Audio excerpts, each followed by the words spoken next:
kadhalika Roho naye hutusaidia udhaifu wetu, kwa maana hatujui kuomba jinsi itupasavyo, lakini Roho mwenyewe hutuombea kwa kuugua kusikoweza kutamkwa. Shalom shalom. Bwana Yesu asifiwe. Tumsifu Yesu Kristo.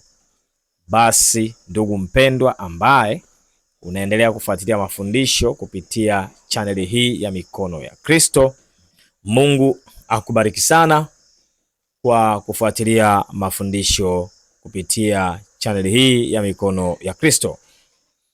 Leo nimekuja na somo linaloweza ama litakaloweza kukufundisha namna sahihi ya kuomba.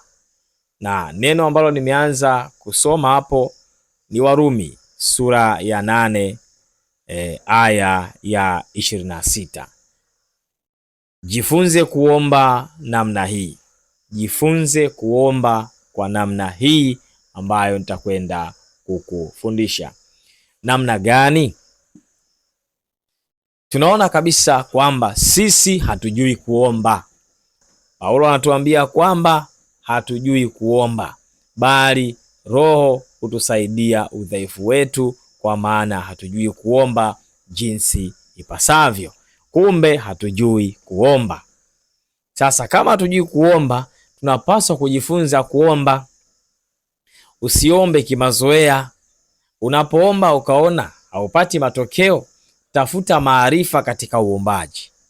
Unajua kuomba ni habari ya kiroho zaidi. Kuomba ni habari ya kumhusisha Roho Mtakatifu zaidi. Sio habari ya mwilini, bali ni habari ya rohoni. Kwa hiyo ili uombe upate matokeo, unapaswa kufahamu kanuni za maombezi. Unapaswa kufahamu kanuni za kuomba. Usiombe kimazoea. Usiombe kwa kuwa umefundishwa kuomba, tunaomba namna hii. Labda mwalimu wako, labda mchungaji, labda jirani yako, yeyote aliyekufundisha kuomba, alikufundisha namna sahihi ya kuomba, lakini ni namna yeye alivyozoea kuomba. Roho Mtakatifu anaweza kukufundisha namna nyingine ya kuomba. Kwa hiyo tunapoambiwa tusiombe kimazoea, maana yake tusikariri maombi. Tusikariri namna ya kuomba, bali tumsikilize Roho Mtakatifu anatutaka tuombe kwa namna gani. Kuomba. Omba kwa tumaini kuu, kwa kumjua na kumwelewa unaye muomba. Kwa mfano, wewe kama kijana ama kama mzee, kama ni baba, kama ni mama, kama ni dada, kaka, mtoto, unaelewa kwa habari ya mzazi. Kama wewe ni baba, ni mzazi. Kama wewe ni mama, ni mzazi. Unajua kanuni yako ambayo unaitumia kuwasaidia watoto. Sasa hiyo ni kanuni yako ya kuwasaidia watoto wako. Namna wanapohitaji mahitaji yao binafsi, kuna namna ambavyo wewe unataka wafanye ili wewe utekeleze. Sasa watoto wanapaswa kukuelewa wewe kwamba fanyeje ili wapate wanachohitaji. Mfano, tukiachana mahitaji ambayo ni ya lazima tu, labda ada ya shule utalipa, labda vifaa vya shule utalipa, labda matibabu, utampeleka mtoto kwenye matibabu. Inawezekana mtoto anataka game, anataka baskeli, anataka vitu vya namna hiyo. Unajua vitu hivi inaweza vikawa sio lazima kwa mzazi. Kwa hiyo itategemea mtoto atatengeneza mazingira gani ama mahusiano gani mazuri na mzazi wake, ili atakapoomba ile baskeli, baba hata kama hana hela aone kwamba ngoja nijitafute hapa nipate hela nimnunulie mwanangu baskeli. Hii itategemea na mahusiano kutoka mtoto kwenda kwa mzazi. Hivyo hivyo katika maisha yetu na baba yetu wa mbinguni, panategemea zaidi mahusiano. Tunahusiana naye vipi na tunamuelewa, tutumie kanuni gani ambayo itamfanya Mungu apate kusikiliza sala na maombi yetu kwa urahisi. Hilo ni la muhimu sana. Sasa usiombe tu kwa sababu unajua kuomba. Usiombe kwa sababu unatamka.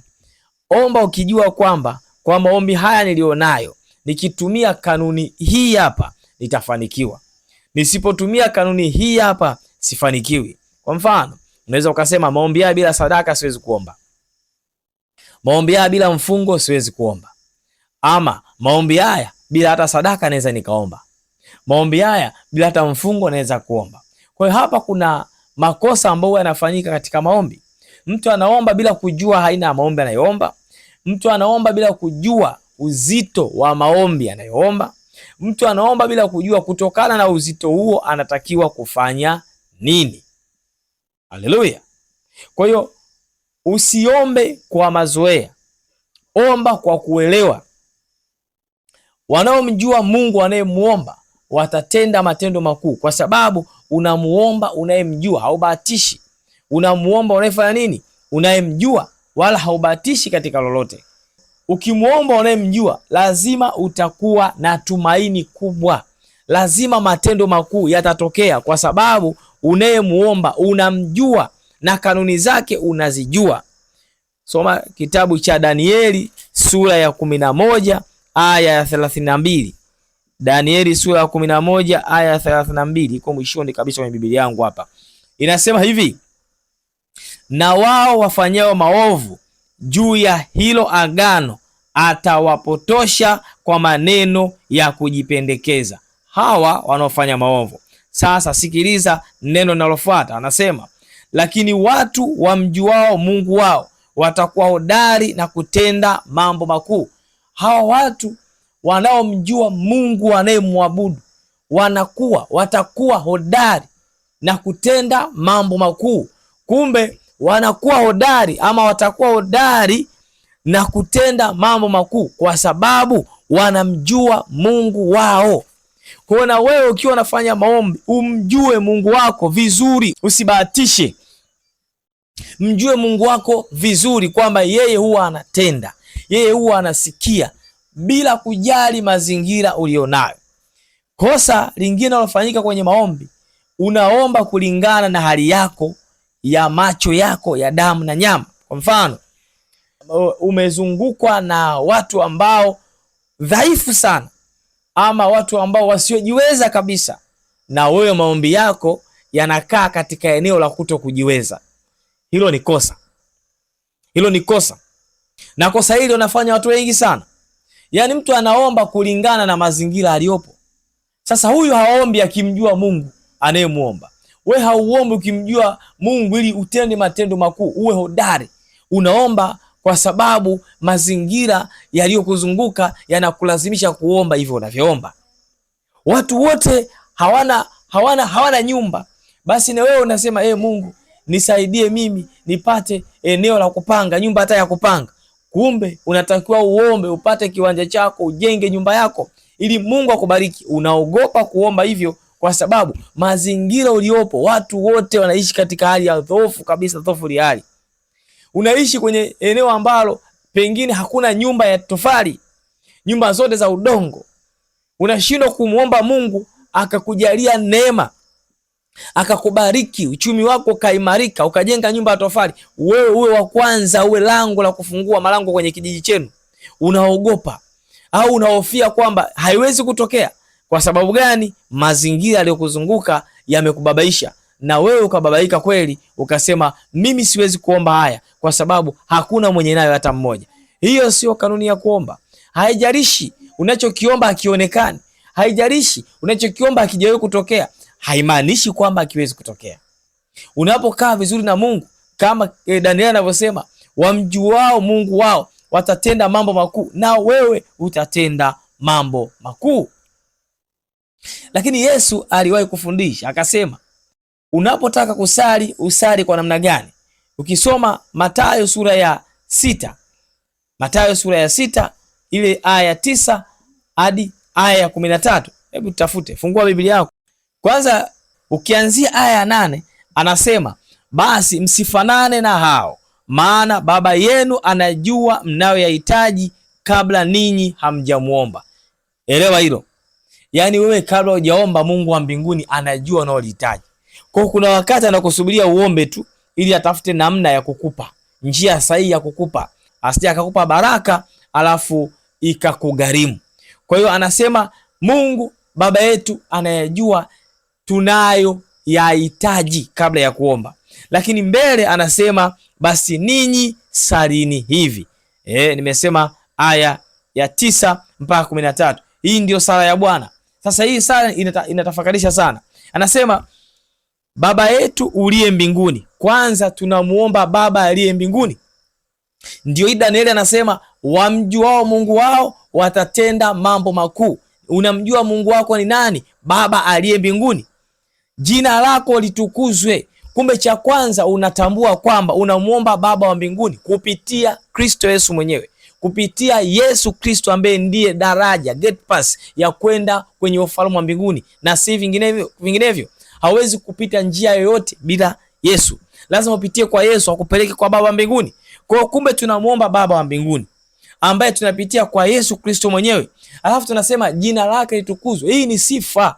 Lazima umsifu Mungu. Unastahili kuabudiwa, unastahili kusifiwa. Jina lako litukuzwe. Jina la Mungu likutukuzwa, manake hiyo ni sifa. Lakini unaomba ufalme wako uje. Sasa ufalme unakuja kujaje? Unafikiri ni mchezo? Unasema ufalme uje wapi? Uje katika maisha yako. Mungu akutembelee na ufalme wake kupitia Yesu mwenyewe. Anapokuja Yesu anakuja na jeshi lake kwa ajili yako wewe. Sasa ufalme hivi, mfalme anapokutembelea nyumbani kwako wewe utapungukiwa kitu? Kwa hiyo kumbe unatambua kwamba namuomba Baba wa mbinguni kupitia Yesu, ninamsifu na kumtukuza, na ninamuomba ufalme wake uje katika maisha yangu. Yaani maisha yangu yaunganike na ufalme wa mbinguni, kisha yatatendeka mambo makubwa. Ndipo Yesu alipotuweka karibu kabisa, awe ndani yetu na sisi tuwe ndani yake. Huo ndio ufalme. Yesu anapokuwa ndani yako ni ufalme wa Mungu huko ndani yako. Kwa hiyo unapoomba, je, Yesu yupo ndani mwako? Au unaomba tu kwa sababu umekutwa na changamoto? Ama unaomba kama zimamoto, unaomba kwa sababu una matatizo? Maana kuna watu wanaomba kwa sababu wana matatizo, kitu ambacho na chenyewe sio sahihi. Sala ni muendelezo, sala ni mahusiano, sala ni jambo ambalo linakuhitaji wewe na Mungu kuwa karibu. Ndio anaposema ufalme wako uje, kwamba wewe uishi ndani ya Yesu, Yesu aishi ndani yako. Huo ndio ufalme wa Mungu unakujia katika maisha yako. Ni habari ya ufalme, sio mtu jamani. Ufalme sio mtu. Ufalme wa Mungu uje, sio mtu aje. Lakini nini? Mapenzi yako yatimizwe hapa duniani kama huko mbinguni. Hili ni jambo muhimu sana. Maombi yote lazima yawe na mapenzi ya Mungu. Kwa hiyo unachokiomba unajitafakari, hivi hiki ninachokiomba kinaweza kuwa na mahusiano na mapenzi ya Mungu? Utajuaje? Soma andiko. Ndio maana neno la Mungu linasema ili itendeke lazima neno likae ndani yako. Kwa hiyo unaposema mapenzi ya Mungu yatimizwe kutokana na andiko la Mungu, unamuombea mtu afe, hapo hawezi kutimia, kwa sababu hakuna mahali Mungu anasema adui muombe afe, bali anasema wapendeni adui zenu, waombeeni wanaowaudhi. Wewe unapoomba mtu afe au unapomwombea mabaya, maana yake ni nini? Umeenda kinyume cha maombi. Hayo maombi hayawezi kutokea. Sasa sio tu mtu afe, maombi yoyote ambayo yanahusisha uharibifu, hayo sio maombi sahihi. Hayo sio maombi sahihi. Ukiona jambo linakuzidi, unamwambia Mungu, teta na adui zangu, pambana na adui zangu, mimi siwezi kupambana nao. Ukisoma Zaburi ya 35 inaeleza vizuri kwamba Bwana utete nao wanaoteta nami, upigane nao wanaopigana nami. Kumbe wewe usipigane nao kama huna kibali cha kupigana. Mwache Mungu apigane na adui zako. Sasa watu wengi wanaomba maombi ya watesi, maombi ya Elia, maombi ya kuua. Utakuja kulaumiwa. Mungu atakuja kukuhukumu kwa sababu umeomba maombi makubwa, umefanya vitu vikubwa vikatokea ambavyo sio mapenzi ya Mungu. Jifunze kuomba kwa usahihi. Usiombe kwa ghadhabu, usiombe kwa sababu una hasira, usiombe kwa sababu yoyote ile ya ghadhabu zako. Omba ili mapenzi ya Mungu yatimizwe. Ndio maana Yesu anasema msalipo salini hivi. Hakumaanisha utiririke haya anayosema, alimaanisha uelewe mapenzi yako yatimizwe hapa duniani kama huko mbinguni. Mbinguni ni sehemu ya amani, mbinguni ni sehemu ya upendo, mbinguni ni sehemu ya urafiki. Ndio maana Yesu alikuja kutukomboa, kwa sababu huko mbinguni ni habari ya amani. Kwa hiyo unachotaka kitimizwe duniani sawa sawa na wapi? Na mbinguni. Kwa hiyo maombi yako yahusishe amani. Maombi yako yahusishe kumpa Mungu nafasi ya kutenda, sio wewe. Sio wewe. Lakini wewe unarikomandi, baba nataka gari, baba unipe gari, usiponipa gari naacha kuomba, usiponipa. Hiyo hapana, hiyo hapana. Anasema utupe leo riziki yetu, riziki yetu. Sasa riziki inaweza kuwa chakula, inaweza kuwa malazi, inaweza kuwa vitu ambavyo unavihitaji, nyumba, magari, kazi, yote hiyo ni riziki. Yani ni riziki ambayo unataka Mungu ailete. Utupe leo riziki yetu, unamwambia Mungu akupe. Yani wewe usilazimishe hicho kitu kitokee, mwache Mungu akupe. Kumbe tunafundishwa hapa kwamba maombi ni habari ya kumwacha Mungu atende zaidi, ni kuyaacha mapenzi ya Mungu yatimizwe. Hata kama unaona Mungu atendi, uelewe kwamba mapenzi ya Mungu yatakuwa kutimizwa. Sasa mapenzi ya Mungu sio ya kwako, elewa hilo. Usilazimishe kuomba kitu kitokee wakati Mungu kwa wakati huo sio mapenzi yake. Ukiona haijatokea, mshukuru Mungu, lakini omba katika mapenzi yake. Hatuombi ili tupewe, tunaomba ili mapenzi yake afanye nini? Yatimizwe. Sasa akikupa sawa, asipokupa sawa. Kuna msemo mmoja wao ninaupenda sana, anasema Mungu humpa amtakaye, humnyima ampendaye. Kipi sahihi hapo? Anamnyima ampendaye, lakini kamnyima, si ndio? Anampa amtakaye kwa sababu amemtaka, si ndio? Kwa hiyo Mungu hufanya lolote wakati wote anavyojisikia yeye kufanya. Kwa hiyo ukiona Mungu hajakutendea jambo lolote, usijisikie vibaya, endelea kumtumainia Mungu. Ndivyo jinsi ya kuomba. Kuna watu bwana, wakiomba maombi fulani fulani ya kufanyika tu, hata kwenda kanisani wanakata, hata kwenda kwenye maombi wanakata, hata kumtafuta Mungu wanakata. Yani ile nguvu ya kumtafuta Mungu inapoa, eti kwa sababu aliomba apone ya kupona, eti kwa sababu alimwombea mpendo wake apone ya kupona, eti kwa sababu alikuwa anaomba ajira akafukuzwa, eti kwa sababu aliomba kitu fulani Mungu akusikia. Sio kwamba kusikia, Mungu akutenda au ulikosea. Lakini kama ukukosea, tulia katika nafasi yako, Mungu afanye kazi. Uwezi jua mapenzi ya Mungu ni yapi. Ndio maana tunasema mapenzi ya Mungu yatimizwe, utupe leo riziki yetu kila siku. Lakini utusamee deni zetu. Sasa hapa na msingi mwingine, utusamee deni zetu kwa sharti. Sharti lipi? Kama sisi nasi tunavyowasamea deni yetu. Wewe ndugu yangu, unawadai watu mpaka wanataka kuwakamata koromero. Yani unawadai kiasi kwamba wanakosa amani. Yani unawashikilia. Yani kila ukikaa, yani wewe una wao. Yani fulani amdai langu, fulani amdai hiki, yule namdai hiki. Lakini ukikaa ukitulia, unagundua kwamba na wewe unadaiwa. Sasa kama wewe unadaiwa, maana yake ni kwamba ukisamehe huku kwa unako wadai, utasamehewa unapodaiwa. Sasa maombi yanataka hiki kitu. Maombi yanataka msamaha. Kuna mtu alikusema vibaya, umemshikilia. Ukimshikilia yule, manake na wewe kwa sababu tutajua kabla ya kuomba lazima ufanye toba. Sasa toba inakustahilisha mbele ya Mungu. Anayesema ana dhambi huyo anajidanganya. Biblia inasema vizuri, ndivyo Sasa kama ndivyo, wewe kuna mtu alikusema tu vibaya, umemshikilia moyoni. Unaye, umemngangania, si unao 7, si 8, si 10, umewangangania. Alafu unaenda kwa Mungu unasema, Baba unisamee, naingia kwenye maombi. Maombi yapi sasa hapo? Na hapa Yesu anasema salini hivi, utusamee deni zetu kama sisi tunavyowasamee wale ambao wametukosea. Wewe utaki kusamee. Kama utaki kusamee, sala yako itakuwa na mapungufu, utakuwa unafanya makosa katika sala yako. Kumbe unapoingia kwenye sala, hakikisha umewasamee waliokukosea, umewaachilia waliokukosea, uwe na amani na Kristo, ndio uende mbele ya Kristo Yesu na yeye akusamee. Inasema vizuri hapa. Lakini tukiendelea hapa mbele, anasema na usitutie majaribuni, lakini utuokoe na yule mwovu. Kumbe unatakiwa kumuomba Mungu usiingie kwenye majaribu ili ubaki salama. Sasa wewe umesahau kumwambia Mungu asikuingize kwenye majaribu, ukaingia kwenye majaribu. Alafu unaanza kupambana na majaribu kwa nguvu kabla ya kuomba toba, kwamba kumwambia Mungu, Mungu ninaomba toba kwa sababu nilisahau kukuomba usiniitie kwenye majaribu. Nilisahau kukuomba unilinde na majaribu. Matokeo yake nikaingia kwenye majaribu. Ninaomba toba na msamaha juu ya haya ambayo nimekukosea. Sikutimiza wajibu wangu wa kuombea kwamba Mungu nilinde nisiingie kwenye majaribu. Hatima yake nimeingia kwenye majaribu.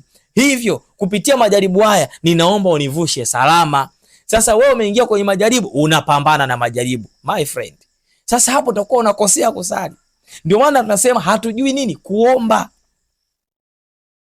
Na utuokoe na yule muovu. Kumbe kuna wajibu wa kumwambia Mungu akuokoe na yule muovu, kwa sababu anakuandama kila wakati. Sasa wewe hakuna sawa unasema Mungu niokoe na yule muovu, Mungu usinitie majaribuni. Matokeo yake muovu akikukamata, unaanza kuhangaika na huyo muovu. Ukasahau kwamba wewe mwenyewe haukutimiza wajibu wa kumuomba Mungu akuokoe na huyo muovu.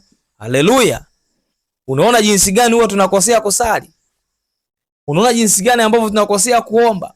Tunaomba vitu vingi ambavyo vina matokeo tayari. Tunaacha kuomba ulinzi. Mungu hapa anatusisitiza kwamba tuombe ulinzi ili yasitokee. Sisi hatuombe ulinzi ili yasitokee, halafu yanatokea hayo mambo, tunaanza kulalamika kwa sababu ya yaliyotokea. Kwa nini imetokea hivi? Kwa nini mimi mtoto wangu amefeli shule? Kwa nini nimeachika? Kwa nini? Yani unaanza kuomba vitu ambavyo ulitakiwa uviombee visitokee. Sasa kama uliambiwa uombee visitokee na wewe haukuomba vikaja kutokea, kabla ya kuomba kuvushwa salama, rudi kwenye toba, rudi nyuma, umwambie Mungu kwamba nilikukosea kwa sababu sikuombea ulinzi. Wewe tangu umeolewa umeshawahi kumwombea mume wako ukamwombea ulinzi? Je, ulikuwa ni utaratibu wako kumwombea amani, kumwombea ulinzi aende salama, uli salama? Au ndio bora liende, umeamka tu ameenda, mradi ameenda amerudi umemuona, haujaomba. Likitokea la kutokea unataka umlaumu mume wako? No, big no, hapana. Wewe kukaa kwenye nafasi yako ya kumuombea. Kwa hiyo rudi kwanza kwenye toba, alafu Mungu afanye kitu. Tunaona kama Mungu amekuchukia, akupendi, kumbe Mungu anaangalia anasema ukuelewa. Ili alikupaswa kutokea, lakini uliacha gap mahali, uliacha nafasi, shetani akakupiga hapo kwa sababu haukuombea ulinzi. Vivyo hivyo mwanaume, uliombea watoto wako, uliombea mke wako, hukuomba, limetokea tatizo, unataka kumlaumu nani? Utakuwa ukae uombee familia. Kuombea watoto, kuombea mke, kuombea mume ni sala za lazima, ni sala za kila siku. Hizo sio sala za hiari. Kila kilichoandikwa katika sala ya Bwana jitahidi ukiombe kila siku, kwa sababu alikuwa anamaanisha hapa, omba ulinzi, omba muovu asiingie. Wewe uombi una starehe tu. Ukiamka unaomba, yaani kila siku unaomba maombi yako tu. Ulinzi kuomba Mungu akuepushe na majaribu lakini akiingia unataka ulalamike, unamlalamikia nani? Nenda magotini, aomba toba ya kina kwamba nilikukosea Mungu, sikutimiza wajibu wangu katika maombi. Timiza kwanza toba hiyo, alafu mwambie Mungu, sasa nimekosea, nimegundua kama nilikosea, naomba unisaidie hapa navukaje. Mungu atajua kabisa wewe unajua namna ya kuomba, kwa sababu kosa uliliona mahali, umegundua. Ndio Roho Mtakatifu anatusaidia hapa. Tuliambiwa kabisa Warumi sura ya 8 ya 26. Ni ya 8 bila shaka. Ndio Warumi sura ya 8 26 kwamba Roho ndiye atusaidie kuomba kule kwa kugua kusikowezekana, kwa maana sisi hatujui kuomba ipasavyo. Kumbe katika maombi yako pia usisahau kumkaribisha Roho Mtakatifu kwa kina, akusaidie kuomba, kwa sababu mwanadamu asili yake sio kuomba. Mwanadamu hakuumbwa ili aombe, aliumbwa ili astarehe, ila uovu kamsababisha ameingia kwenye maombi. Sijui kama tunaelewana vizuri. Kwa hiyo ukiyafanya makosa haya kwenye kuomba, manake wewe utakuwa unakosea kila wakati. Kwa hivyo jifunze niliyokufundisha kuomba kwa namna gani, ujue mifumo ya kuomba. Unaombea jambo ambalo linastahili kuombea. Pale ulipokosea ujue kwamba siwezi kwenda mbele nikaombea hiki, kumbe hapa nyuma sikuombea, niliacha gap, niliacha nafasi nikapigwa. Ngoja nisimame kwanza kuomba toba kwa ajili ya hili, ili sasa Mungu anipe nafasi nyingine kwa neema yake na kwa huruma yake niweze kuingia kwenye maombi apate kunitetea. Amina, mtu wa Mungu. Watu wengi wanaomba, piga sana kelele, nimeomba sana mimi, nimeomba sana mimi. Unajua kuomba? Swali hilo. Mimi kila nikiomba anahangaika sana, na kwambia mimi naomba na maono naona. Unajua kuomba? Hilo ni swali pekee ujiulize. Unajua kuomba? Sasa jifunze kuomba kwa namna hii ambayo nimekufundisha. Ni matumaini yangu ya kwamba utakuwa umepata kitu fulani, hata kama si vyote, walau kimoja, viwili, vitatu umevipata. Umeelewa kwamba kumbe tuna matatizo katika kuomba, kumbe hatuombi sawa sawa. Tukiomba sawa sawa Mungu anatenda. Basi endelea kufuatilia mafundisho kupitia channel hii. Tunazidi kufundishana mambo mengi, na mambo ni mengi sana sana sana sana sana ya kufundishana. Leo hili, kesho lile, kesho kutwa lile. Basi kadiri Roho Mtakatifu atakapotupa nafasi ya kuandaa masomo yanayohusika kwa siku hiyo. Mungu akubariki, kwa maana unaendelea kufuatilia mafundisho kupitia channel hii ya Mikono ya Kristo. Na kusina kuomba, endelea kushare mafundisho yako wengine, nawe utabarikiwa. Lakini inawezekana unataka kuelewa jambo zaidi, haujaelewa vizuri, namba za simu ziko hapo, unaweza kutupigia. Popote pale ulipo, tupigie nasi tutakuhudumia. Kama upo nje ya nchi, popote pale, Mungu ana mipaka. Kwenye hizo namba ondoa hiyo 0, weka alama kujumlisha 255, tuwasiliane. Kama ni kwa WhatsApp, kama utatupigia moja kwa moja, yote sawa. tutaongea, tutakuhudumia na Mungu atakubariki. Ndio, wewe unayefuatilia mafundisho haya kupitia YouTube, hapo kuna kibatani cha kusubscribe. Bonyeza button ya kusubscribe, nawe utapata nafasi kila tutapokuwa tuna posti mafundisho yatakufikia kwa wakati na utabarikiwa sana. Lakini pia usisahau kuweka comment yako hapo kumshukuru Mungu, ama kama una jambo lolote wewe weka comment tu hapo, hamna shida yote, na Mungu atakubariki na kukuinua. Huduma zetu ni bure. Kwa niaba ya timu nzima ya Mikono ya Kristo, sisi tunahudumia bure. Hakuna gharama ya kumuona nani wala nani. Wewe tupigie, tutakuhudumia na Roho Mtakatifu atatenda kazi sawa sawa na hitaji lako. Ulikuwa na mimi mtumishi wa Mungu Norbert Simon Mpunga. Hadi wakati mwingine. Bye bye.